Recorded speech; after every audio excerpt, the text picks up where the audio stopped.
So last Saturday I wandered into town to see Napalm Death do their only UK show of the year. I got turned on to Grindcore by a few Japanese and Indonesian bands I saw at the Everloud Festival in Tokyo.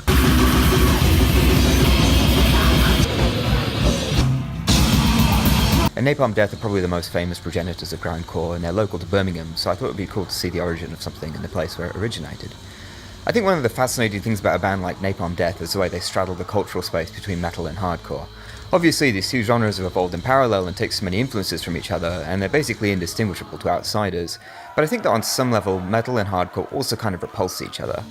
Hardcore people are like the dog people of heavy music. They're really into brotherhood and loyalty and representing the place that they're from, and unity and play fighting with each other, solidarity with the working class and the scene, and respect. They're kind of like gangs for people from the suburbs.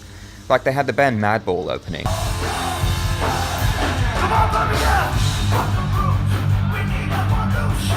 And they had lyrics calling for a revolution, and their latest album is called For the Cause. So when it comes to metal, they hate the fantastical lyrics, the fake satanism, the cheesy darkness, the overblown melodies, and the delicate intricacy and heroism of the guitar solos. On the other hand, metal people are like the cat people of heavy music. First of all, they are actually cat people. They're individualists, they enjoy irony, they're interested in the technicalities of the music, and when it comes to hardcore, they kind of despise the self-righteous politics, the empty calls to action, the tough guy posturing, and the fake wrestling. They'd mostly rather headbang in their own space than run around in a circle trying to hit the other boys. Like at the Beyond Creation show I saw last week, the band gave a half-hearted call for a circle pit in the last song, and the crowd humoured them for a few seconds, but I'm sure everyone was thinking, why? I'm enjoying my beer and my music.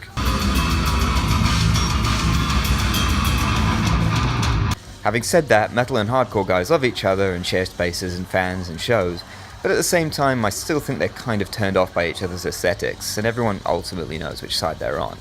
So Napalm Death was more of a hardcore show, but with a lot of metalheads in attendance.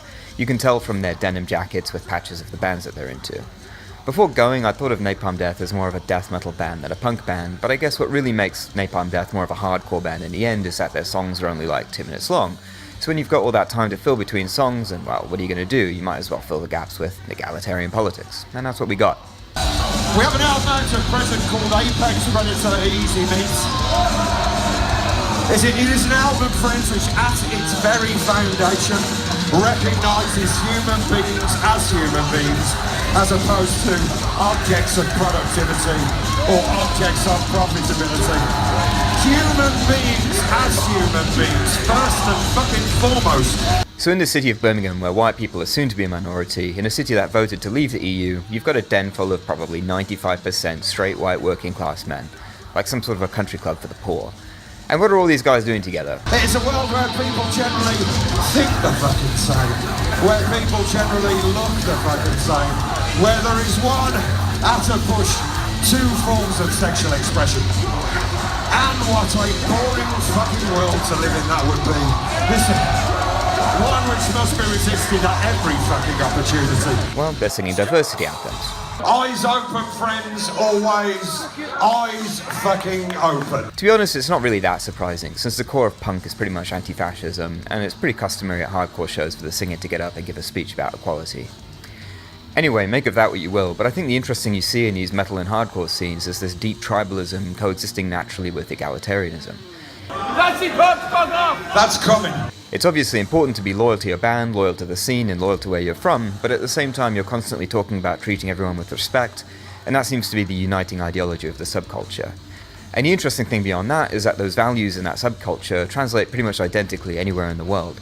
You can go to Japan, Taiwan, China, California, Canada, Mongolia, Indonesia, and it's exactly the same music, the same dress code, the same black flag tattoos, the same words and the same values. And I always think that's interesting, that these cultures spread across political and linguistic barriers without anyone really trying to explain them or promote them, and despite none of these people really having any money. Anyway, thanks for watching, check back for more soon.